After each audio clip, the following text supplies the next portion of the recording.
So today's webinar is about argument, okay? And why should we be talking about argument? The reason is very simple. Argument matters too in academic writing greatly, although it is not the only thing or the only style of writing that we do. A lot of what we do is actually, a lot of the writing that we do in academia is in point of fact argumentative. And argumentative writing is one of the most, if not the most, social or interactive kind of writing. Why?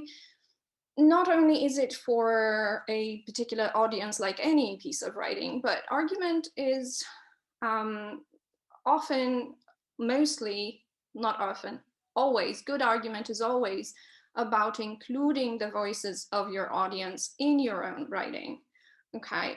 So this is how we teach writing at the Writing Center. We teach our students that writing, academic writing, is a conversation, is an ongoing, endless conversation on issues that matter, okay? So in that sense, argument matters. That's why we're talking about it. But what's an argument, okay? Now, if I were to poll you, okay, and ask you for your intuitions, what do you think of argument? What do you think argument is? Can you briefly maybe respond in chat? Be brave enough to tell me what you think argument is or does? Anybody? Someone says it's a thesis. I guess they're talking about claims. Mm-hmm. Okay, so it's a piece of writing that has a thesis. Good, very good. It does have that. Good, excellent. Any other ideas? Someone else says it's a main point. Okay, so again, it's a piece of writing, a kind of writing with a thesis or a main claim, or a main point. Someone says a fact. No, that's what an argument definitely isn't. It's not a fact. It is an argument. Okay. Maybe what they mean is we use facts as evidence to connect to our argument. Maybe that is true. That is true. Okay. Thank you for those answers. Okay, so this is a funny little cartoon that I put up because it does, in a funny way and endearing way, sort of signal what I would call the popular understanding of argument. And that is that an argument is sometimes some kind of verbal fight that you're having with somebody, or that it might be this kind of simple two-sided contest or pro and con kind of back and forth between people, and somebody wins and somebody loses the argument. Or even that an argument is a statement of personal ideology or opinion, okay? Now, this is not the sense of argument that we're operating with in academic writing, okay?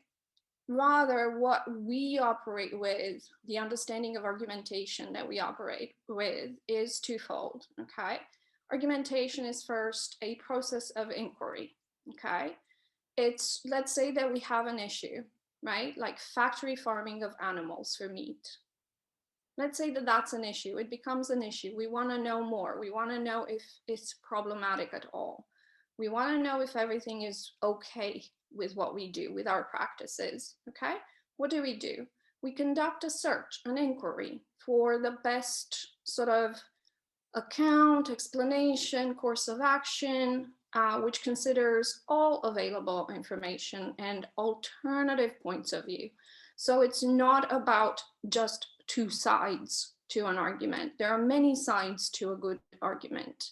And often the best arguments are the ones who come up with new points of view, points of perspectives on an old issue and propose new solutions based on that new perspective, okay?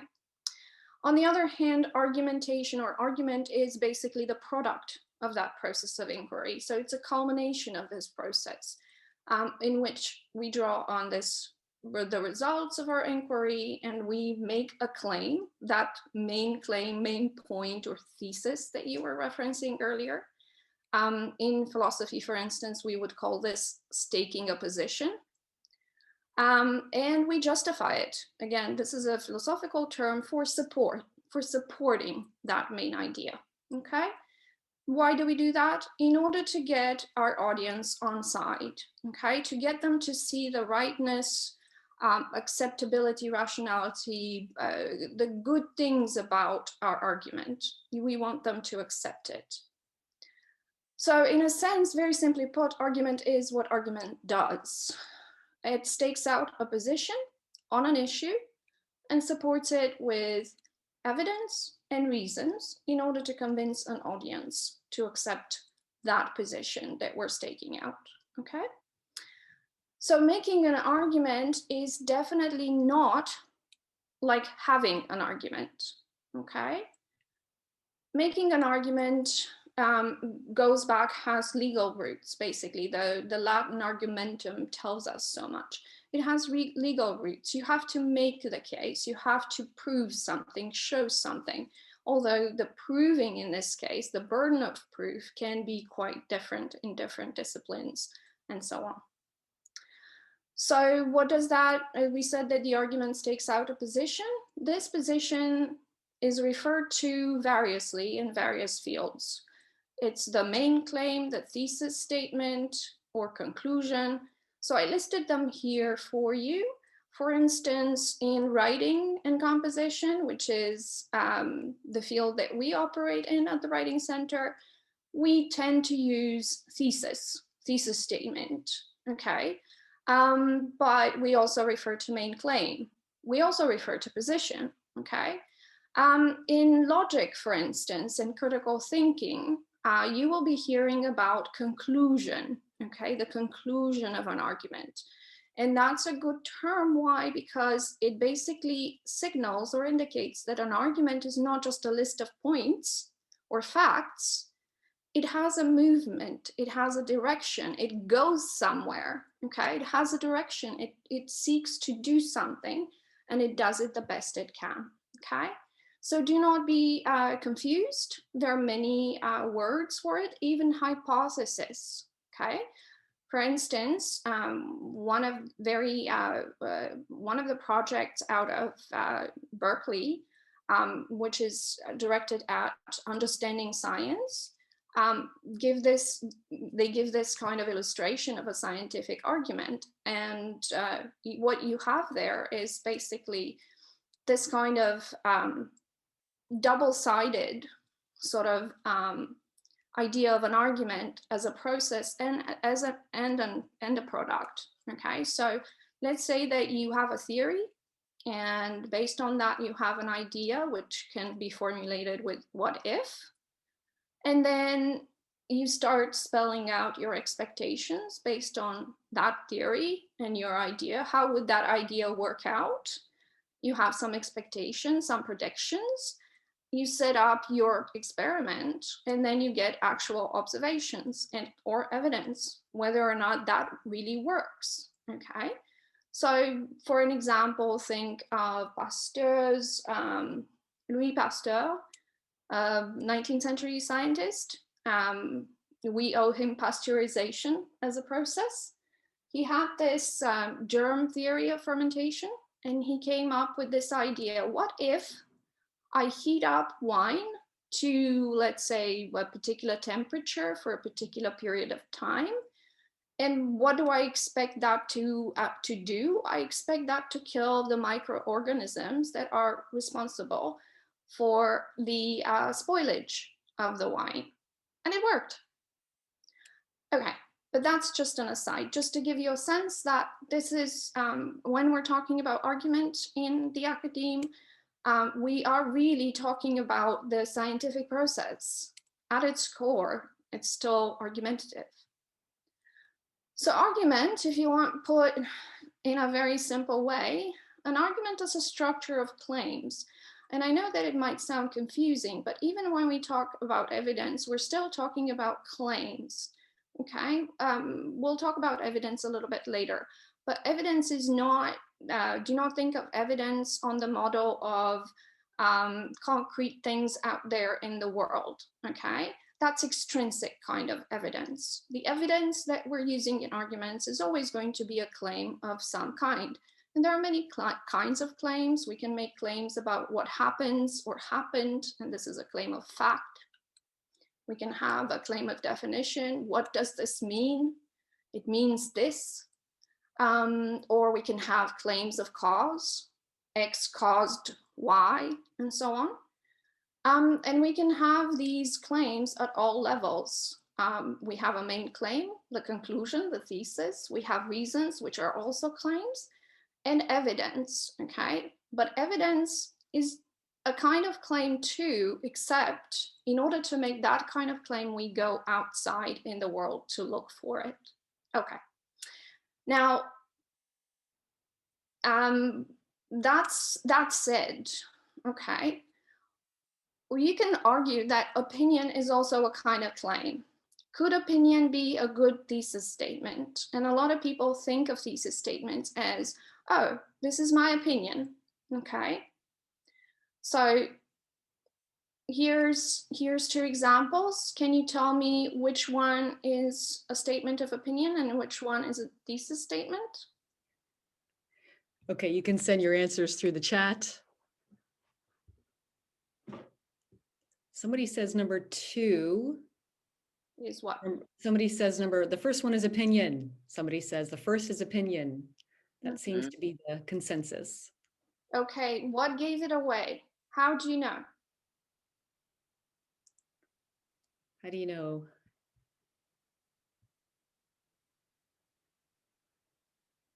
Someone says it's subjective. Another one says it's subjective. Another one says there's no proof. Okay. No arguments. What about the second one? Could the second one still be subjective?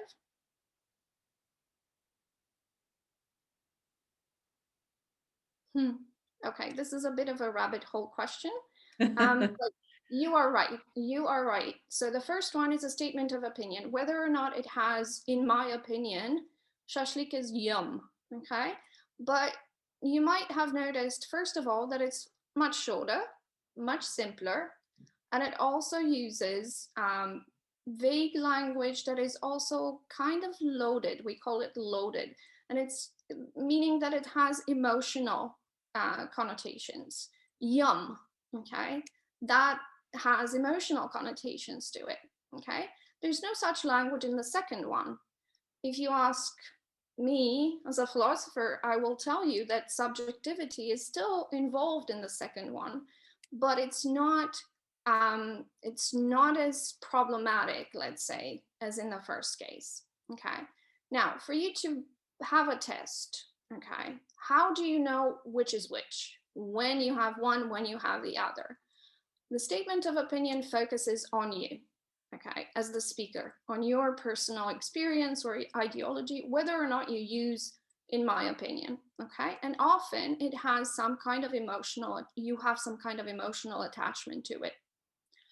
Whereas a thesis statement focuses on something in the world out there that can be debated with good or bad, with good reasons and evidence, okay? So the focus in argument is not on the writer or the speaker as the source of the opinion, okay? You can start with an opinion, but you can end up with a thesis statement. You want to end up with a thesis statement, but the idea is it's not about you, it's about the claim that you're making, and even more, it's about how well you can support whatever claim you're making, okay? So I encourage my students to stop talking about their opinions, okay, to replace opinion with claim, okay, and to always think, if I have a claim, what support do I have for it? Okay, try that. Because your professors are going to appreciate when you stop writing in your assignments, in my opinion, this is the case, okay? They are indeed asking you for your opinion in some sense. They are asking you to make claims, but they're not asking you to focus on you. They're asking you to focus on what you can support, on what you can justify. What claims can you justify? and how well. Okay. All right. So far, so good. If there are questions, please let Lori know in the chat and I will stop and I will answer them. Okay. All right. Now I'm going to list here, I'm going to give you some conditions for a good thesis statement or main claim. Okay. To have a good argument, you have to have a good thesis statement, a good conclusion. Okay. And these are usually the 5 big ones that are given, namely that the thesis statement has to be contestable or arguable. Smart people just like you can disagree with it. If there's nobody who would disagree with your thesis, that means you don't have a thesis. Next one, it has to be specific and precise. The test is it too general to be meaningful? Can people understand what you're even saying? Or is it too broad to actually have any kind of, representation in their minds about what you're talking about? Supportable, that's again the big one, as you all know. Can you support it? We're going to talk about some tests for how you end up with a good thesis that way. Then another condition is it substantial, your thesis? Is it saying something that might interest people? What is the implication of what you're saying? What's the consequence of what you're saying? Who should care? Why? So what? Why are you spending our time doing this? And finally, original. Don't understand originality to mean, wow, I have to come up with something that nobody has ever thought about. That's not what we mean by originality in academic writing. Here in academic writing, you are original if you do not just repeat what other people have said, but add something to it. I don't know, further evidence that has come to light in the meantime, or a counterexample, or something. You bring something to the table, okay? All right, based on this, I've put up the conditions, and now I'm going to give you 2 examples. And I want you to tell me how many conditions are met by each so that we can decide whether they can make a good thesis or not. For instance, this one. How many conditions does it meet?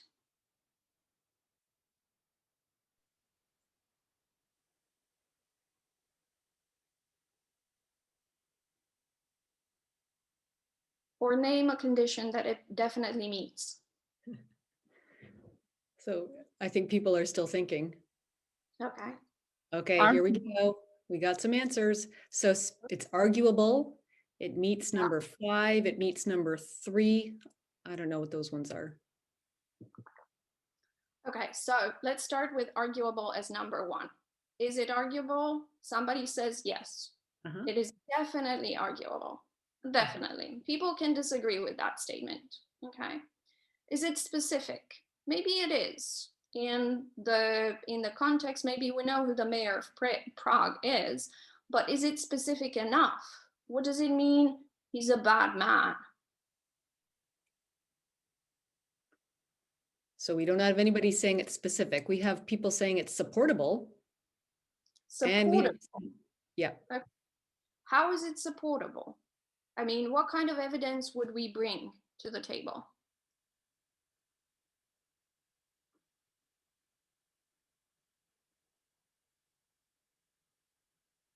They're still thinking of what terrible things the mayor of Prague could do. Exactly. Maybe kill someone. That's the problem. It's not specific enough for us to know what kind of evidence it would need to be in order to support it, right? A bad man. That's again, it's that kind of language, that's vague and loaded.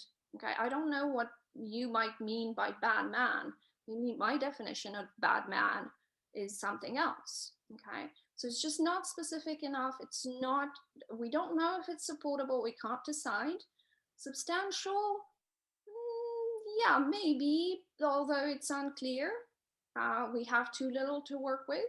And original, I don't know. Undecidable at this moment in time.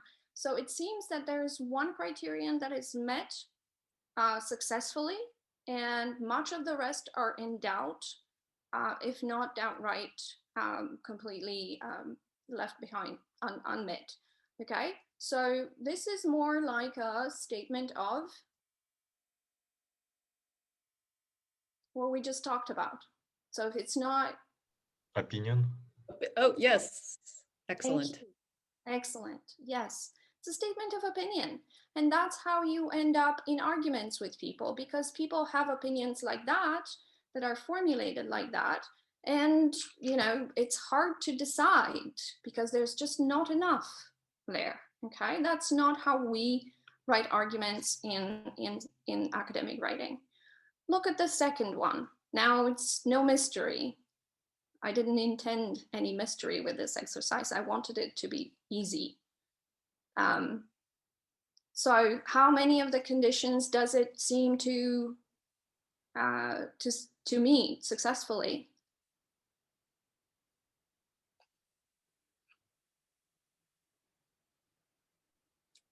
Just waiting for people to type.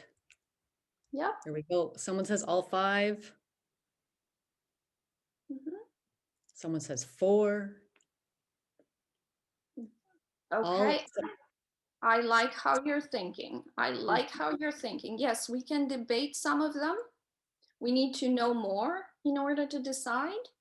But most of the criteria look good, don't they? Yeah. So we do have here a good candidate for a thesis statement, and note that we already have a very good idea of what is going to happen next or where the argument is going. Remember, arguments have a direction, yeah? So we kind of know what the shape, the direction, the movement of the argument is going to be, okay? All right.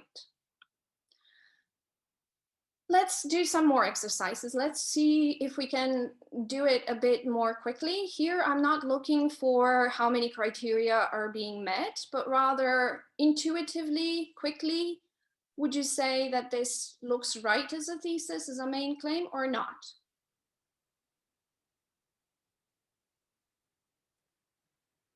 This No. paper is no. I'm hearing no. No, good, excellent. Can anybody give me like a quick answer why that is not? What does this statement do, or assertion? What does it do? What does it state? Looks like they're still thinking and typing. Oh, it's too vague. Someone says vague. Someone says it's not arguable. Okay, again, yes, you're probably right, but what does it state? It's when you say this is about this. Okay, you're stating a topic. It just states the topic. Okay, it doesn't tell you if this appears in a paper. It doesn't tell you anything beyond, let's say, the title. If the title says free will, yeah. Let's see this one. This paper will examine the age-old moral philosophical problem of free will. Is this a thesis or some other kind of statement?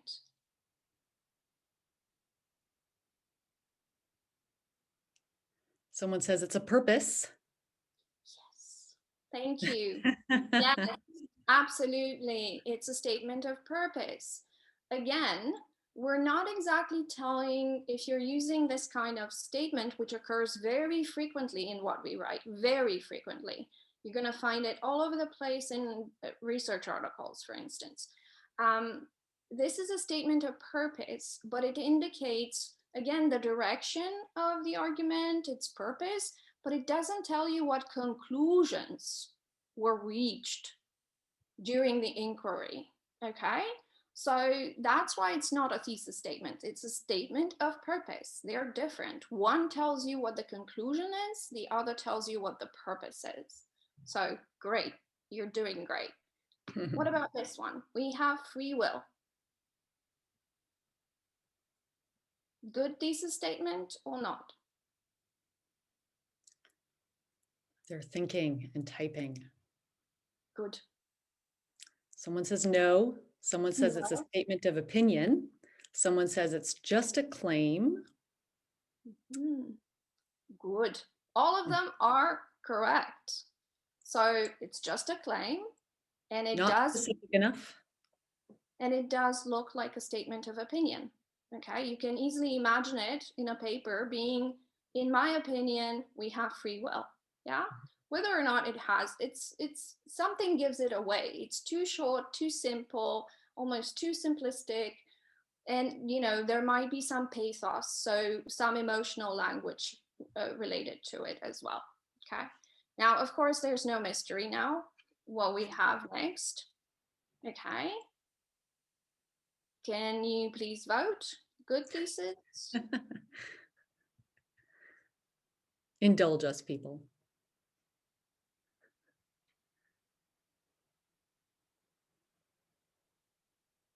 Good thesis? Yes, we have yes with an exclamation point.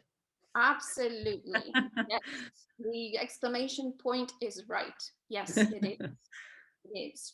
Because we have, it is arguable. It has, in point of fact, been argued the entire sort of history of philosophy. It has been argued back and forth, upwards and downwards. But it also gives us the reasons why, and some claims of definition, in what sense, and so on. So we have a pretty good idea of where this argument is going and how it's going to unfold. Okay, good. Now I'm going to give you two tests, and then we're going to have another exercise. Two tests about how you decide if you have an argument, a thesis that is contestable, and how do you decide if it's supportable. To decide if it's contestable or arguable, state its opposite. And if the opposite doesn't make sense, then your claim is not contestable. And here I'm going to give you an example. Okay, water is necessary for life on Earth. Okay, if you state its opposite, water is not necessary. Okay, it's absurd, which means that this claim is not contestable. So you can't make it into a thesis. You can't argue in an argument that water is necessary for life on Earth. You could write an assignment in which you explain, right? You present the case for this piece of knowledge that we have, that water is necessary for life on Earth. You would just not be writing an argument. You would be writing in some other register, like expository writing. You would inform your audience about that fact. As for how you decide whether it's supportable, you're going to say that this is a subjective test. In a sense, it is. So to decide, ask yourself what kind and amount of evidence would convince you that to accept that thesis. If there's no amount or type of evidence that would convince you, it's not supportable. Okay. I'm giving you two examples that have been causing a lot of trouble lately. The Earth is flat and vaccines cause autism. Okay. There are some highly improbable arguments out there about the fact that the Earth is flat and that vaccines cause autism. We know that that's not the case. So it's rather hard to support these two arguments. Okay. Anyway, now, also, when you decide if it's supportable, that also means decide if it's supportable within the limits of what you're writing. Okay, because if it requires too much evidence, then forget it. It's not good for what you're doing. Okay, so let's take an exercise again. The nature versus nurture debate, you may have heard of it. It's also been going on for a long time. Are people born bad, or do they become bad because of their environment? Okay. I'm going to give you 3 statements, and I want you to tell me in each case whether they are contestable, supportable, both, neither. What is the combination there? Okay, so take a look at this one. Is it contestable? Is it supportable? Both, neither?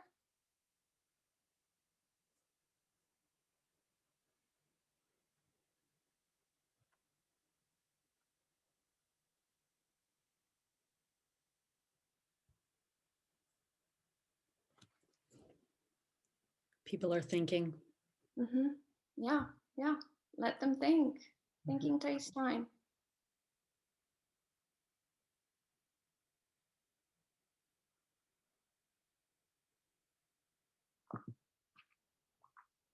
Okay, remember, contestable. State the opposite. The question of evil has not been plaguing human society, and writers throughout history have not wondered. Would anybody argue that? Would anybody argue that the question of evil has not been plaguing human society? No, with No. an exclamation point. Absolutely. I love the exclamation point. No, it's a big no.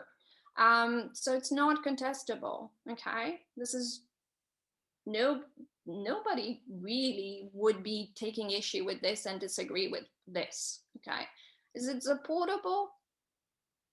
Again, think of, we're talking about the whole of history. How many pages do you have to write? So do you see where I'm going with this? How much evidence would you need to produce to support this? You know, this thesis, if this is a thesis, you would need to produce evidence from the entire history of humanity. Someone says it looks like a paraphrasing of the prompt. Oh, interesting. So it's doing something else. It's not a thesis statement, right?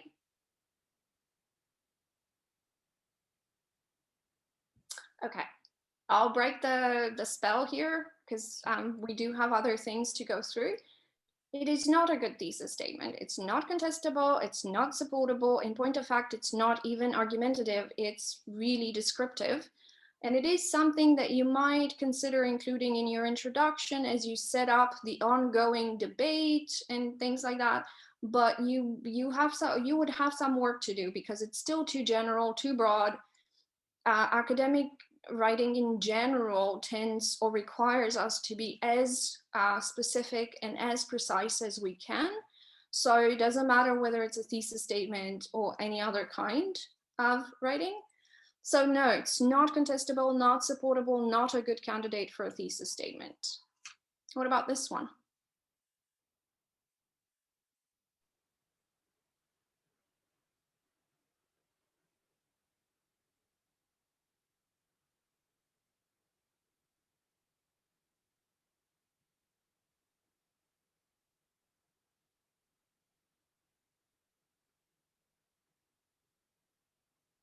So contestable?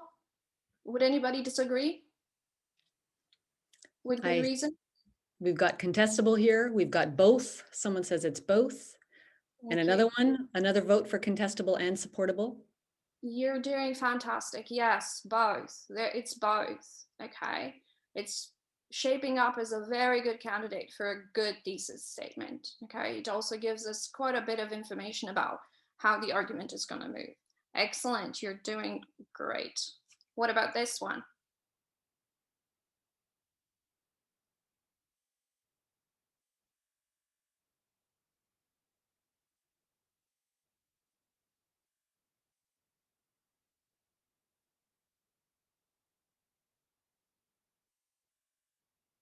So contestable, what do you think? Would anybody disagree with this? Someone says contestable, another vote for contestable. It sounds like something that old men in coffee shops sit around talking about, doesn't it? Okay, all right, let's not put it on old men. Young men and women can have some pretty strange ideas too. So, okay, it's highly contestable. A lot of people would disagree with this. Okay, is it supportable? Do you think that there's any amount of evidence, amount of evidence that would convince you? We have one vote for no. We have one vote for hardly. Okay. No, Thank another you. vote for no.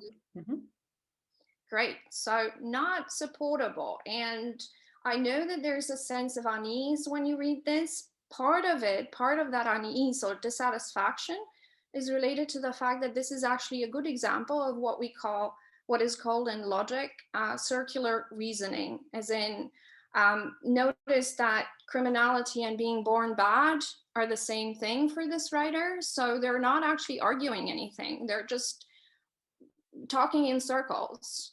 Okay, so they're assuming that criminals are born bad. So it's not actually a contribution to the conversation at hand, to the debate. Okay, so not a good thesis statement.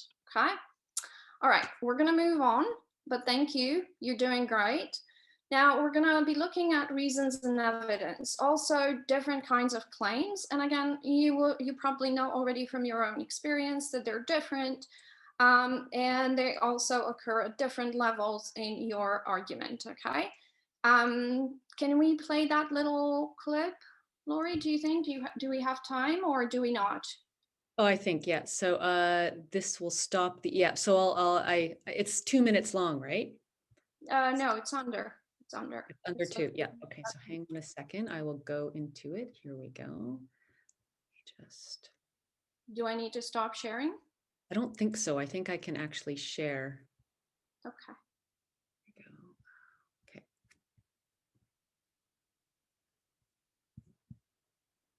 I have evidence that proves my dad's a space alien. He speaks a weird language. He drinks green stuff. He says he's from Albuquerque. I'm not buying it. I mean, just look at him. And one more thing, he has a spaceship. The evidence doesn't lie. My dad's an alien. The highly advanced Audi A6, named to car and drivers 10 best. All right. Okay. I have evidence that proves my dad's a space alien. Sorry. He speaks a weird language. Okay. All right, so am I back or do I have to share again? I guess I have to share again. I think you might have to share again. Okay, thank you. All right, no issue. Okay, so I've given you this example because it's a very cute one. Children tend to be natural arguers. If you noticed in what the little girl is saying, there's a strong sense of a thesis, yes? And she has some good evidence on her account, some very good evidence. What seems to be missing a little bit from there is the reasoning part, the glue that ties the evidence to the claim. But so let's look at what that looks like in chemistry, for instance, so that you understand what I'm talking about when I talk about the glue. Okay, so in this case, the claim is something about an error that occurred during an experiment. Then the evidence that is presented is related to the cloudiness of the water coming out from, I don't know what set up there, the funnel.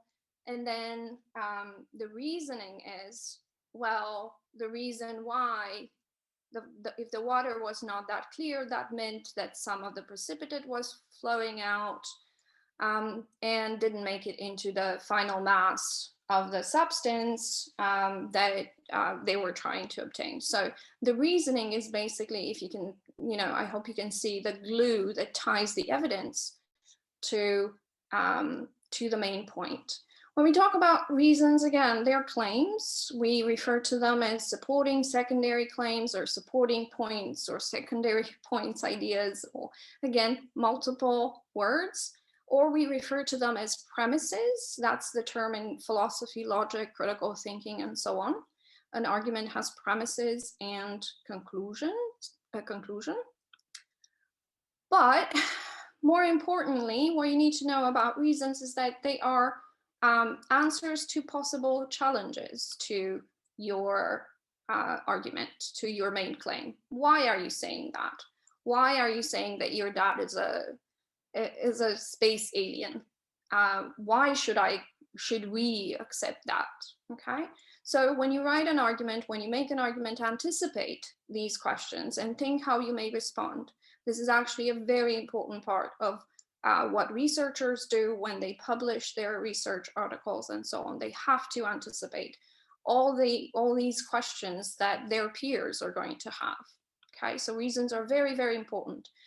If you want, we can explain them as relationships that we construct in our minds to justify, support, motivate, explain the main claim or the thesis, and to demonstrate how the evidence supports the main claim.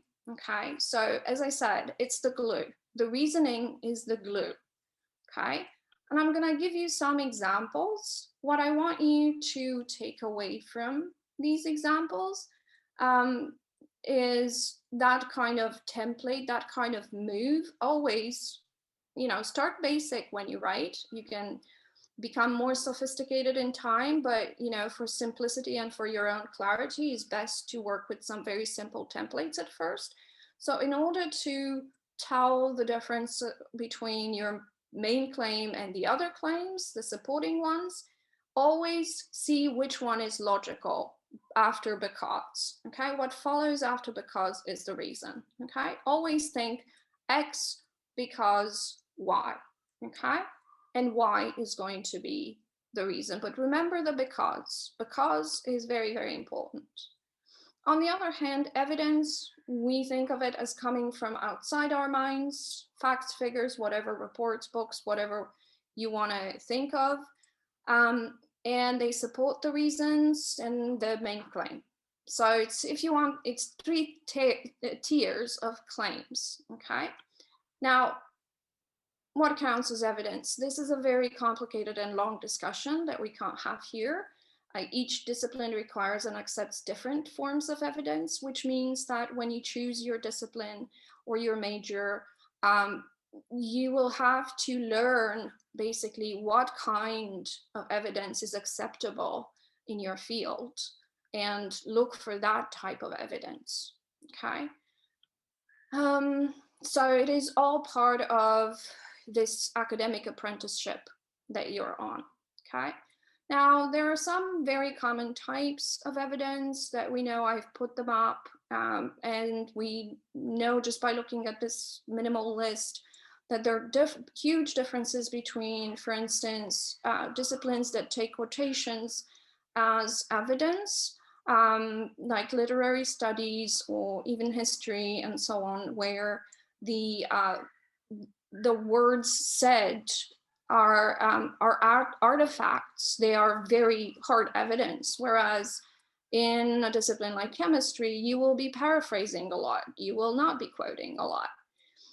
You know all this already from your own experience. You find evidence in many, many places, but some of our favorite places are the published works, of course, peer-reviewed journals and so on, what experts say, and so on. What this tells you is, in point of fact, that our knowledge is acquired mostly socially. So this is a well-established fact in epistemology that we learn a lot from other authorities, not necessarily from personal experience, which means that trust is a very big issue in academic writing.